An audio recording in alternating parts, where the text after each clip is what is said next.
Hey, what's up? Welcome back to How to Write Good Copy for Facebook Ads Part 2. So in Part 2, we're going to be talking about how to fine-tune that copy to get people to take action.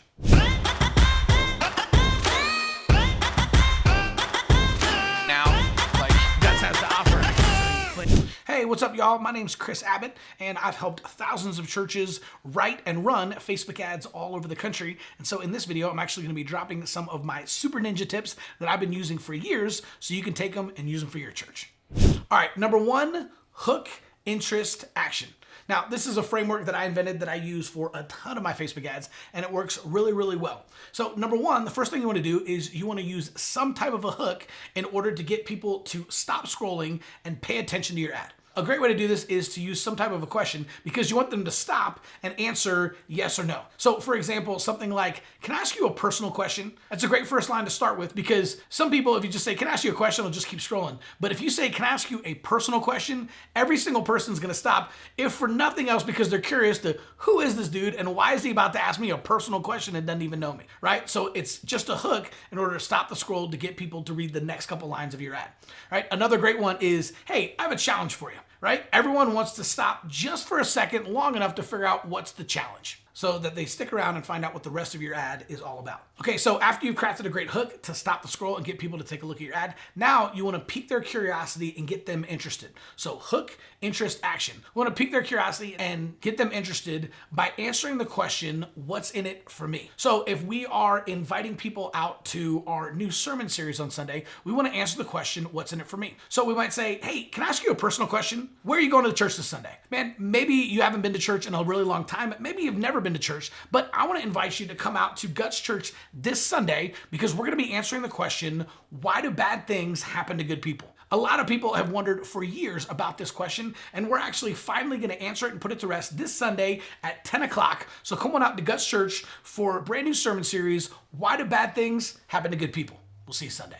We've hooked them, we piqued their interest. The last thing you want to do is you want to have a call to action. My favorite call to action, especially with Facebook ads, is to tell someone to plan a visit, right? So we might say, hey, come on out to our brand new sermon series this Sunday, Why Do Bad Things Happen to Good People? And then I would say, make sure to click on the Learn More button below and plan your visit. When you plan your visit, we'll actually meet you at the front door. We'll help you get your kids checked into Kids Church. We'll give you a tour of the church. We'll introduce you to some key staff and leaders, and then we'll actually save seats for you in service. So make sure to click on the link below and plan your visit on the next page. Now we've got a really solid framework to our Facebook ads. Hook, interest, action.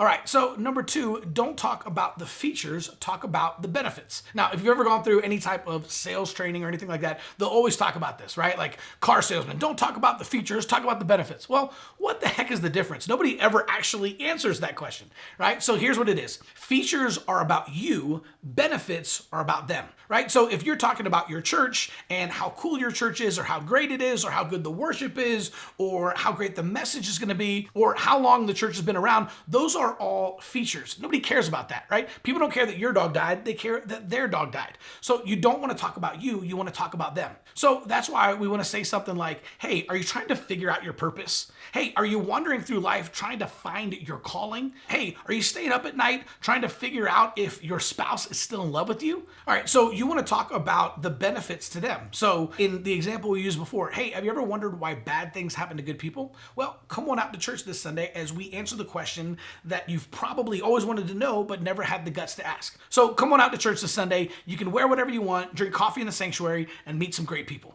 We'll see you this Sunday at 10 o'clock. Those are benefits. Come on out. We're going to answer a question you've always wanted to know. We've got free coffee. You can drink it in the sanctuary. You can wear whatever you want, and you can meet some great people. None of those are about us. All of them are about them. So we're answering the question, what's in it for me? All right, so if you like this video, make sure to like and subscribe because we're coming out with new videos all the time talking about church growth, social media, technology, and specifically how you can increase your impact and reach more people.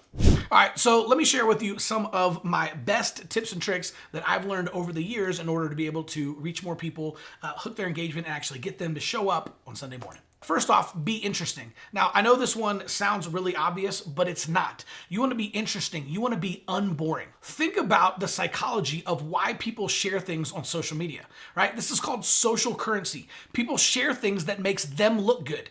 So this is why if you're trying to get people in your congregation to share all of your social media posts and all of your announcements and your new sermon series, and they're not doing it, this is the reason. It's because the way that you're crafting those posts or those Facebook ads is in a way that's not going to give them social currency, right? At the same time, if you talk about the trunk or treat event that you have coming up where you're going to have over 30,000 pieces of candy, you're giving away cash prizes for the best costumes for all of the kids 1st through 5th grade, and every single person that shows up is going to get a free pumpkin, you are never going to have to tell your congregation to share that. They're going to share that because it makes them look good, right? When all of their friends now show up to trunk or treat, right, and have 30,000 pieces of candy, and their kid wins $100 because they showed up dressed as the Mandalorian, and then they end up leaving with pumpkins for all their kids. Now they're going to thank their friend for sharing that post with them and for telling them about it, and it's going to make that person look good, right? So it all comes down to social currency. So when you're creating ads, even when you're writing posts,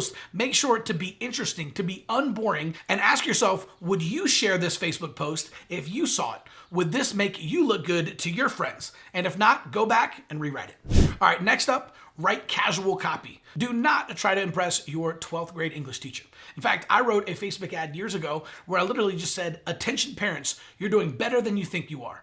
Keep going. And I ended up catching a ton of slack from everyone in my church because they said, hey, you can't say you're doing better than you think you are. That's not proper English.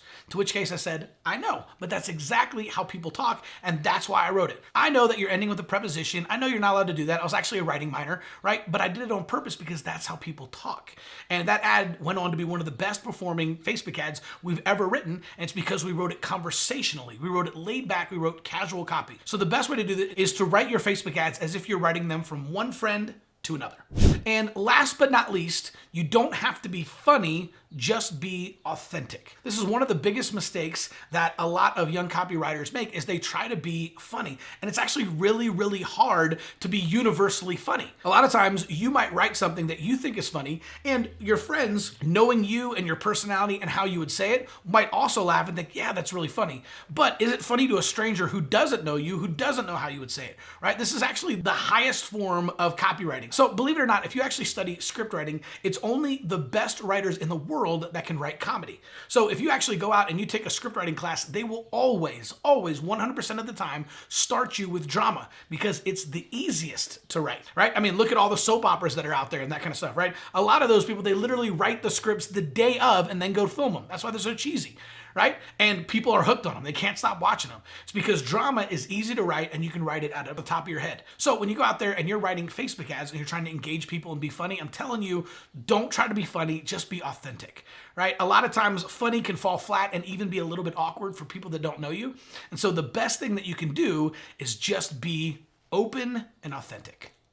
All right, so if you want to learn more from me about how to write Facebook ads and how to create content that's going to grow your church, I have a free mini webinar for you. It doesn't cost anything. Just click on the link in the description below or go over to churchgrowthagency.com and go check it out.